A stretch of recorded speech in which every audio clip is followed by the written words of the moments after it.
சங்கைக்குரிய மகாநாயக தேரர்களே, இணை மதகுருமார்களே, வெளிநாட்டு தூதுவர்களே, உயர் ஸ்தானிகர்களே, பிரதம நீதியரசரே, அழைப்பு விடுக்கப்பட்ட சிறப்பு அதிதிகளே, எமது நாட்டின் சனநாயகத்தின் மிக முக்கியமான பண்பு மக்களால் தம்மை ஆள்வதற்கான ஆட்சியாளரை தெரிவு செய்து கொள்வது என்பது எங்களுக்கு தெரியும். எனினும் தேர்தலின் போது வாக்குகளை அளித்தல் மற்றும் ஆட்சியாளரை தெரிவு செய்து கொள்வதால் மாத்திரம் சனநாயகம் முற்று பெற மாட்டாது. அது சனநாயகத்தின் ஒரு அடிப்படை அம்சமாக அமைந்த போதிலும் எமது நாட்டில் சனநாயகத்தை பலப்படுத்துவதற்கான கட்டமைப்புகளின் பலம் பொருந்திய தன்மை, அதே போலவே சட்டங்களின் பலம் வாய்ந்த தன்மை அவசியம் என்பதை நாங்கள் ஏற்றுக்கொள்கிறோம். எனவே நான் முதலில் எமது நாட்டு மக்களுக்கு ஒரு விடயத்தை ஞாபகப்படுத்த விரும்புகிறேன். இந்த நாட்டின் சனநாயகத்திற்காக எனது உச்ச அளவிலான அர்ப்பணிப்பினை எனது பதவிக்காலத்தில் வெளிக்காட்டுவேன். அதே போலவே எமது நாட்டில் தேர்தல் ஒன்றின் போது அதிகார பரிமாற்றத்தின் போது அது சனநாயக ரீதியாக இடம்பெற்ற வரலாறு நிலவுகின்றது.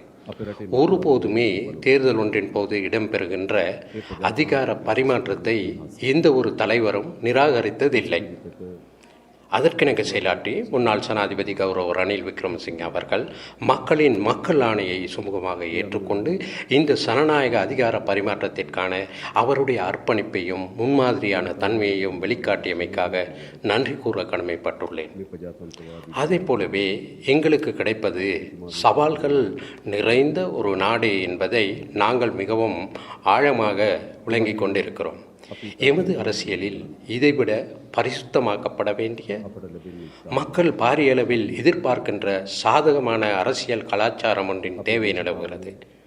நாங்கள் அதற்காக அர்ப்பணிப்பு செய்ய தயார்.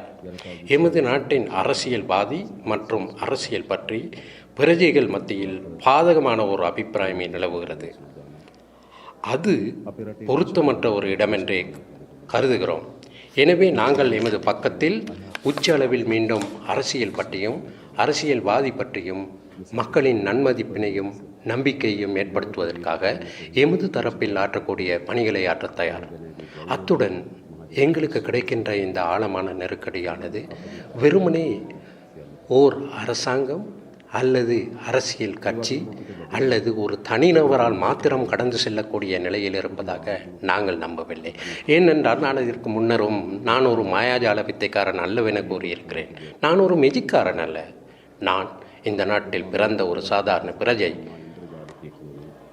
ஆற்றல்கள் இருக்கின்றன, ஆற்றாமைகளும் இருக்கின்றன, நாம் அறிந்த விடயங்களும் இருக்கின்றன, அறியாத விடயங்களும் இருக்கின்றன.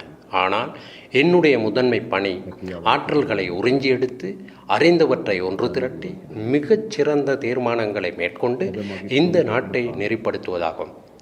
அதனால் அந்த கூட்டான இடையீட்டின் பங்காளியாவதே என்னுடைய பொறுப்பாகும்.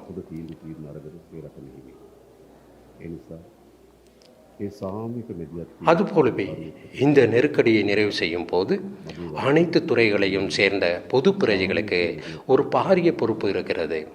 அந்த பொறுப்பினை ஈடேற்றுவதற்காக நான் உங்கள் அனைவரினதும் ஒத்துழைப்பினை எதிர்பார்க்கிறேன். ஆனால் நாட்டின் ஜனாதிபதி என்ற வகையில் என்னிடம் ஒரு தலையாய பொறுப்பு இருப்பதாக நான் நம்புவதோடு இந்த சவாலை வென்றெடுப்பதற்காக எல்லா சந்தர்ப்பங்களிலும் செயலாற்றுவதற்காக என்னிடம் கையளிக்கப்பட்டுள்ள பொறுப்பினை நான் முறைப்படி ஈடேற்றுவேன் என்பதை இந்த சமூகத்திற்கு நிரூபித்து காட்டுவேன். அதே போலவே குறிப்பாக எங்களுக்கு தெரியும், எமது நாட்டுக்கு சர்வதேச ஒத்துழைப்பு அவசியமாகும்.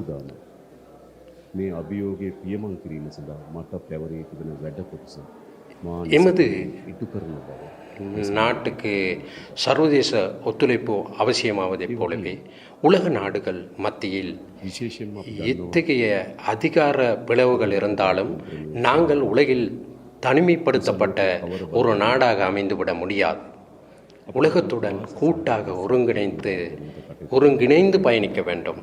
அதற்கு அவசியமான தீர்மானங்களை மேற்கொள்வதில் நாங்கள் ஒருபோதுமே தயங்க மாட்டோம். அதே போலவே எமது நாட்டை கட்டியெழுப்புகையில் கைத்தொழில் அதிபர்கள், தொழில் முனைவோர் முக்கியமானவர்களாக கருதப்படுவார்கள். எனவே அவர்களை பலம் பொருந்தியவர்களாக கட்டியெழுப்ப அரசாங்கத்தின் செயற்பாடுகளுக்கு ஒத்துழைப்பு வழங்கி உதவுவார்கள் என நாங்கள் நம்புகிறோம்.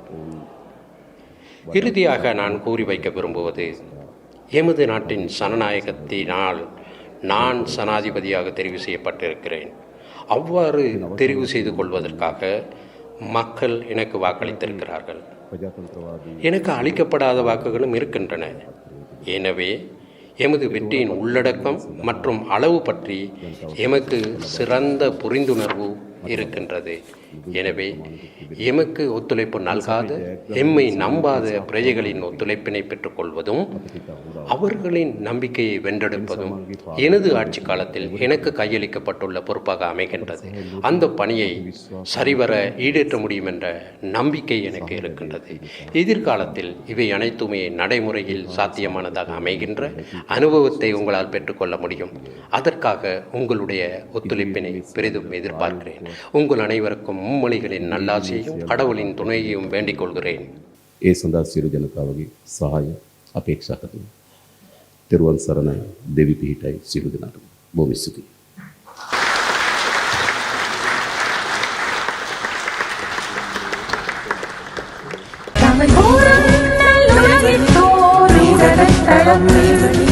மெய்வழி மெய்வழி மெய்வழி மெய்வழி